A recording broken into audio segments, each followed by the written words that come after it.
Welcome back, everyone. We're diving deep today, and we're going all the way to Nigeria for this one. Yeah, definitely. Lots to unpack here.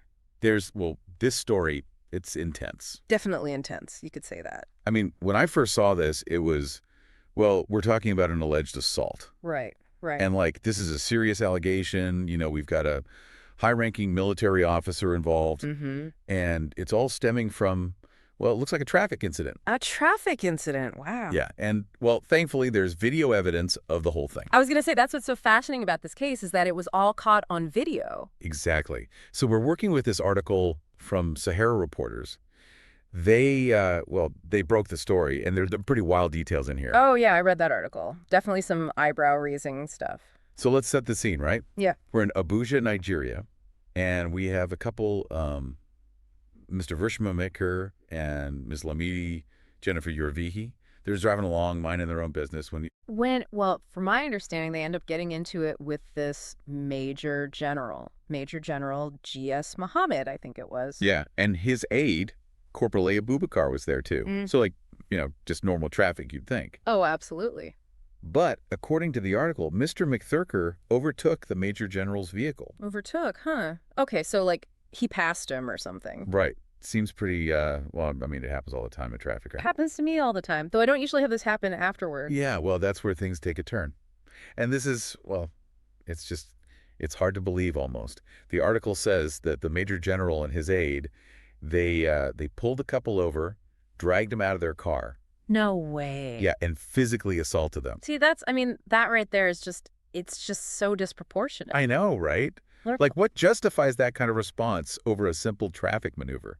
It's mind-boggling. It really makes you wonder about, the power dynamics at play here, Absolutely. And it gets even more disturbing. Oh, there's more. Yeah, the couple, they're claiming that they were handcuffed, put in the trunk of a car. What? Yeah, and then taken to a police station with instructions for indefinite detention. Indefinite detention. Wow.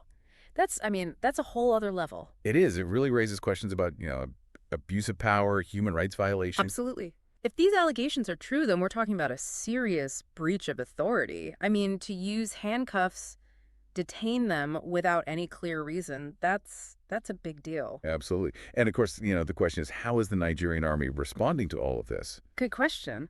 Well, from what I've gathered, the chief of army staff has ordered an investigation into the incident. Okay, so they're taking it seriously then. Yeah, seems so.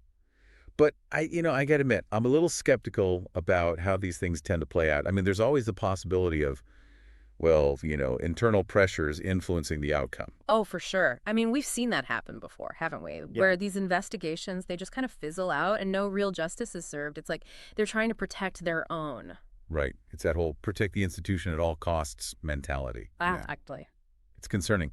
But, we have to wait and see how this investigation unfolds, right? We can't jump to conclusions. Definitely. We need to let the process play out. But it's still important to be critical, to keep asking questions. Yeah, for sure. And I think a bigger question here is, what are the systemic factors that might be contributing to incidents like this? Is there something within the military structure or the culture that makes this kind of abuse more likely? Right. This isn't an isolated incident. We've seen similar cases before, so it makes you wonder, is there a pattern here? Are there deeper issues that need to be addressed? Yeah, how do we ensure that power is used responsibly? Right. Exact. And that accountability is the norm, not the exception. Yeah. What's the tough question? It is.